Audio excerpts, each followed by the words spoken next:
네, 대통령님 안녕하십니까? 저는 AI 데이터와 AI 신뢰성 전문 스타트업이자 이번 KAI 기업으로도 선정된 셀렉스타의 대표 맡고 있는 김세엽이라고 합니다. 저는 오늘 등록 저작물 데이터의 AI 학습용 거래 시장이 형성이 미진한 문제에 대해서 좀 말씀드리고자 합니다. 대통령이 잘 아시다시피 AI는 데이터 싸움입니다. 특히 현재 필요한 데이터는 인터넷에서 구할 수 없는 고품질 고수준 데이터를 라이센스 이슈 없이 확보하는 것이 핵심이라 보시면 될 것 같습니다. 즉 도서나 방송 영상 같이 등록 저작물 데이터가 이에 해당된다 보시면 될 것 같은데요. 저희 회사는 저작권자로부터 데이터를 받아서 이를 AI 학습용으로 가공 정제해서 AI 기업에 공급하는 일을 하고 있습니다. 저희가 현재까지 수십억 원 규모의 데이터를 공급을 했는데요. 최근에는 수요와 공급 간의 간극이 커지면서 이 거래 자체가 불발되는 사례가 많아지고 있습니다. 첫 번째 사례는 개별 저작권자와 저작권 위탁관리 업체 간 기존 맺었던 계약이 AI 학습용 판매가 가능한지가 불명확하다 보니까 이 위탁업자가 이제 판매 자체를 거부하는 그런 사례가 있다 보시면 될 것 같고요. 두 번째는 이 저작물로 학습된 AI 모델이 원 저작물을 변형한 2차 저작물인지 아닌지, 그리고 이에 따라서 이 AI 모델로 발생시킨 수익을 분배하는 것이 필수인지에 대한 의견 충돌이 있습니다. 특히 이거는 미래에 정해지지 않은 수익 모델에 대해서 이 AI 모델과 이 데이터가 이후에 어떻게 기여할지 정해지지 않았기 때문에 논의 자체가 불가능한 문제가 있다고 보시면 될 것 같습니다. 그 이외에도 어떤 이제 데이터 가격에 대한 문제, 혹은 어떤 이제 이용 범위에 대한 어떤 다양한 간극들이 있습니다. 그래서 저는 이 문제를 정부 차원의 거래 체계 구축으로 좀 해결할 것을 제안드리고자 합니다. 첫째, 우선 수요와 공급처 간에 이제 협의를 할 수 있는 협의체를 운영을 해서 큰 틀에서 거래 조건을 논의를 하고 간극을 조정하는 본의입니다. 그리고 이거를 받아서 이제 정부 차원의 AI 학습용 저작권 표준 계약서가 제시가 돼서 어떻게 보면 개별 저작권자와 저작권 위탁업자 간 이 계약 관계가 명확히 돼서 판매 가능한 데이터가 확대가 되고요. 그리고 시장에서 표준 거래 조건이 좀 자리 잡도록 유도한 부분이라고 보시면 될 것 같습니다. 그래서 교수님께서 말씀하신 이 골든타임 너무 AI 기업으로서 굉장히 공감 많이 하고 있습니다. 특히 기술 발전에 따라서 지금은 이 데이터가 필요하지만 내년에는 이 데이터가 필요가 없어질 수도 있습니다. 그렇기 때문에 이 AI 시장의 과실을 함께 나누기 위해서는 이 시장이 적기에 형성되는 게 굉장히 중요하다 보니까 대통령에게 많은 관심과 좀 지원 부탁드리고자 합니다. 감사합니다. 네. 지금 챗GPT나 뭐 이런 데는 이미 있는 데이터는 다 긁어다가 학습해서 다 머리에다 넣어 놓아버린 상태 아닌가요? 네, 맞습니다. 그래서 이 인터넷에 있는 데이터는 이제 고갈되고 있다라는 얘기가 나오는 게 그런 배경이라 보시면 될 것 같고요. 그래서 이 인터넷에서 못 구하는 데이터를 어떻게 확보하냐가 이제 경쟁력 요소라고 보시면 될 것 같습니다. 그렇기 때문에 이제 등록 저작물, 인터넷에서 구할 수 없는 데이터가 이제 중요한 이유로 말씀드렸습니다. 네. 여기는 정부 측에서 혹시 준비된 게 좀 있나요? 뭐 요거는 주요 의제인 것 같아서 지금 당장 해결해야 될 과제 같은데. 네, 네. 현재 지금 시장에서 마이크가 켜져 있나요? 시장에서 지금 AI 학습을 위한 그 데이터, 그러니까 예를 들어서 책 한 권에 2만 원짜리가 100만 원에 이제 좀 거래가 됩니다. 그리고 문제집에 문제 한 권, 문제 하나당 이제 3만 원. 그 기준이 명확하지 않습니다. 전 세계적으로 AI 학습을 위한 어떤 데이터 가격에 대한 부분이 기준이 마련되어 있지는 않습니다. 그래서 사실은 그런 기준을 마련하는 것도 필요하고 이런 거래할 수 있는 플랫폼이 있어야 되는데 사실 거래 플랫폼이 없기 때문에 그러니까 저작권자는 AI 학습용을 비싸게 팔고 싶어하고 AI 학습 개발자들은 더 이제 싸게 이제 이걸 확보하고자 하는 그 니즈가 상충이 됩니다.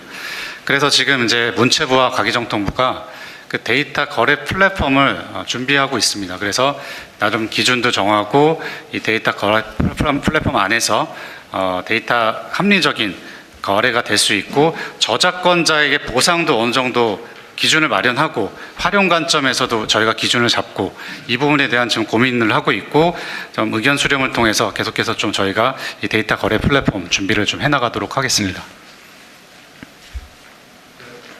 네, 문체부 장관. 네, 문체부 장관 최유영입니다. 사실 이게 전 세계적으로 지금 무지하게 곤혹스러운 상황은 맞습니다. 그래서 이제 법 체계도 좀 다르고요. 일단 저작권이 있는 부분들은 저작권자가 막연한 두려움을 갖고 있고 혹은 이게 얼마를 불러야 되지에 대해서도 잘 인지가 안 되고 있는 부분이 있습니다. 그 부분에 대해서는 사실 몇 년 지나면 그 저작물이 필요가 없을 수도 있거든요. 그래서 그런 부분에 대해서 충분히 인지를 시키고 지금 어떻게 협력하면 본인에게도 유리하고 또 AI 산업이 빨리 발전할 수 있는데도 기여할 수 있는지를 좀 잘 중론을 모으는 게 일차적으로 필요하고요.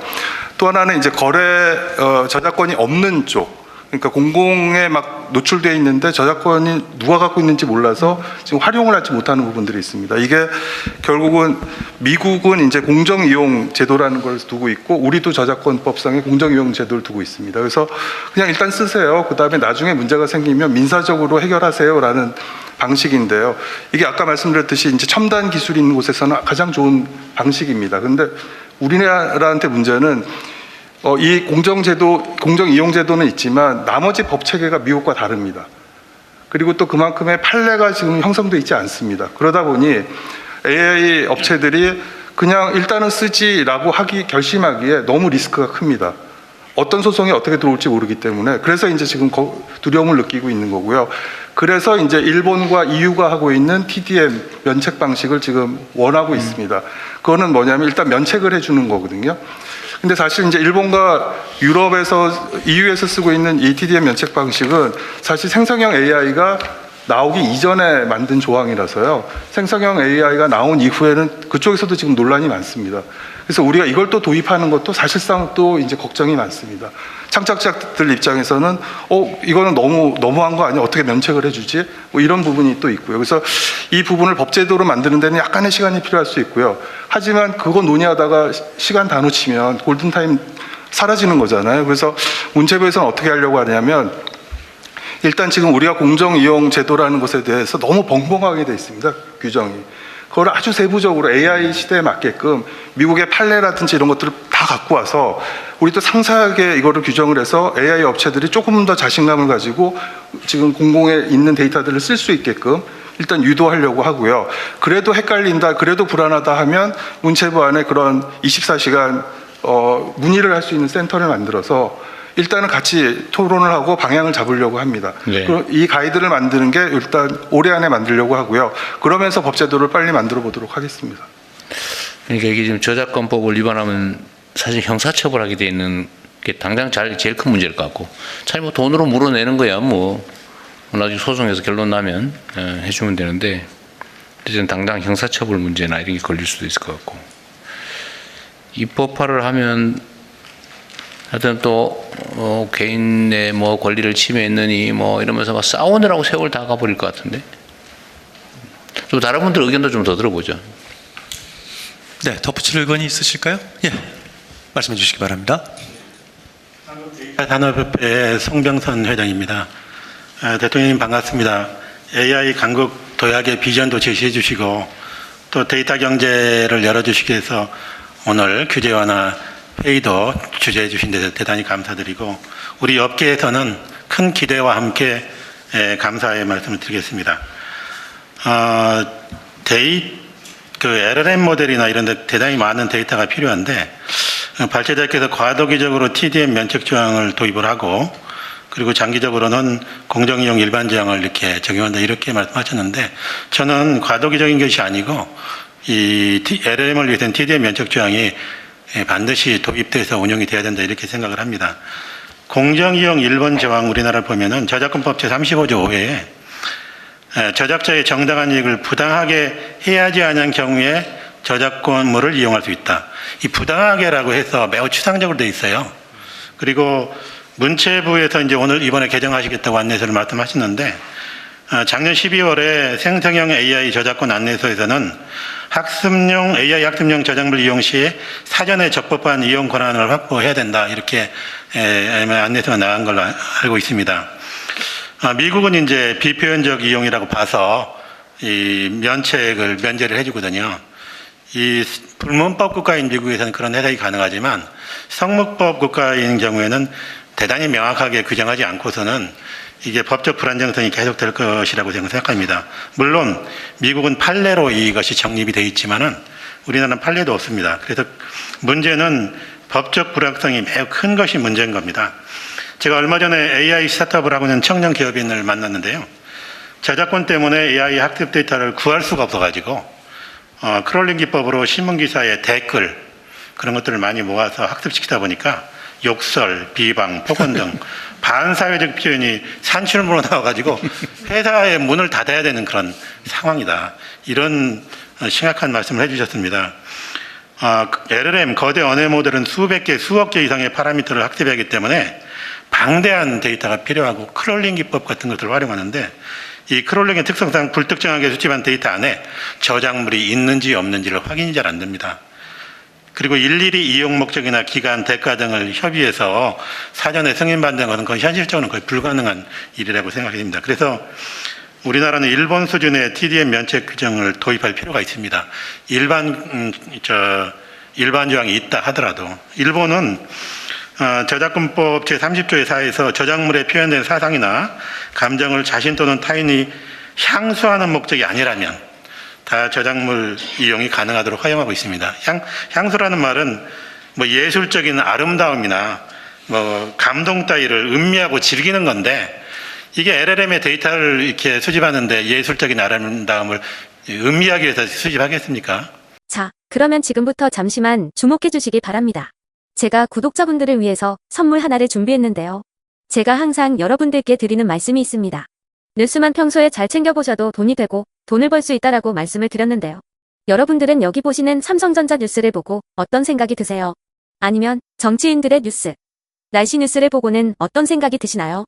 그냥 뉴스만 보고 끝내는지 아니면 이 뉴스를 어떻게 이용할 수 있는지 이 부분을 고민하고 계시는지를 되물어보고 싶습니다.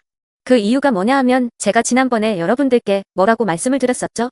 지금은 반도체 섹터를 눈여겨보셔야 한다고 말씀드렸습니다. 그리고 나서 이런 썸네일들을 뉴스를 통해서 많이 보셨을 겁니다.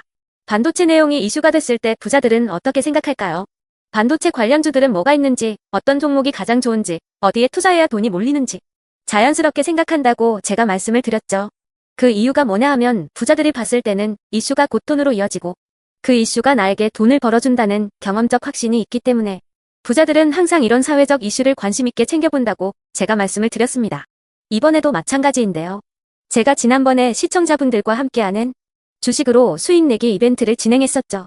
당연히 100% 무료로 진행을 했었고요. 여기 보시면 아시겠지만 제가 지난번에도 구독이라고 보내주신 모든 시청자분들께 반도체 관련주 중에 가장 크게 급등할 딱 한 종목, 많은 종목도 아니라 한미반도체 한 종목을 여러분들께 추천드렸어요. 그러면서 여기 나와 있는 대로 정확히 얼마에 매수해야 하는지, 그리고 수익률이 어느 정도 나왔을 때 팔아야 하는지를 이런 부분들까지 여러분들에게 정확히 알려드렸었는데 지금 실제로 어떻게 되었다? 오른쪽을 보시면 아시겠지만 제가 지난번 문자 발송으로 이 한미반도체를 소개해드리고 나서 실제로 이렇게 5배 이상 어마무시한 상승이 나왔습니다.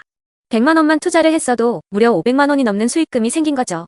그래서 당시에도 굉장히 많은 분들이 제가 드린 이 한미반도체로 수익을 내실 수가 있으셨을 텐데요. 또 최근에도 두산 에너빌리티라는 종목을 소개해드리고 2배가 넘는 상승이 나와주었습니다. 다시 한번 축하드린다고 말씀을 드리겠고 이번에도 마찬가지입니다. 앞으로도 2025년, 2026년 계속해서 기대해볼 섹터는 AI입니다. 그 중에서도 AI 반도체는 그 누구도 부정할 수 없는 미래성장 산업입니다. 그러면 우리가 어떻게 생각해 볼 수 있을까요? AI 반도체 종목 중에 앞으로 크게 대장 역할을 하면서 10배 이상 급등할 수 있는 템베거 종목을 지금부터 열심히 추적해야 한다는 겁니다. 큰 돈을 투자하지 않더라도 월급의 일부분 아주 소액이라도 이 종목을 모아가야 수백 %의 수익률을 손에 쥘 수 있는 것이죠.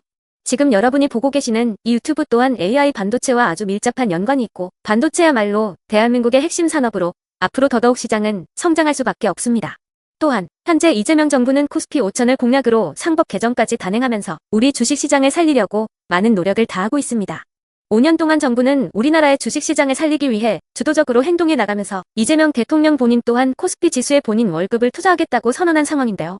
그렇기 때문에 제가 이번에도 뭘 보내드리고 있냐면 지난번과 똑같이 구독이라는 문자를 보내주시면 제가 AI 반도체 관련주 중에 앞으로 대장주 역할을 하면서 주가가 가장 크게 급등할 한 종목을 여러분들께 문자 발송으로 종목명과 사고 파는 시점을 모두 알려드릴 건데요.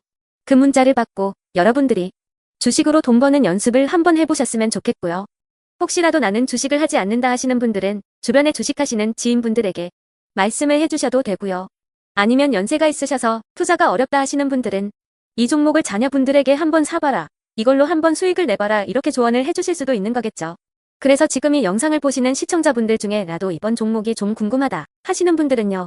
누구나 상관없이 그리고 어느 시간대나 상관없이 부담 없이 010-2250-0333번으로 구독이라는 문자 보내주시면 제가 이번에도 똑같이 무료 추천 급등주 문자를 보내드리겠습니다. 이해되시겠죠? 제 번호 010-2250-0333번으로 구독이라는 문자 보내주시면 여러분들이 직접 이슈를 통해서 돈 버는 연습을 해보실 수가 있는 거고 제가 돈을 받는 것도 아니고 투자를 대신해 드리는 것도 아니기 때문에 부담 없이 신청해 주시면 되는 겁니다.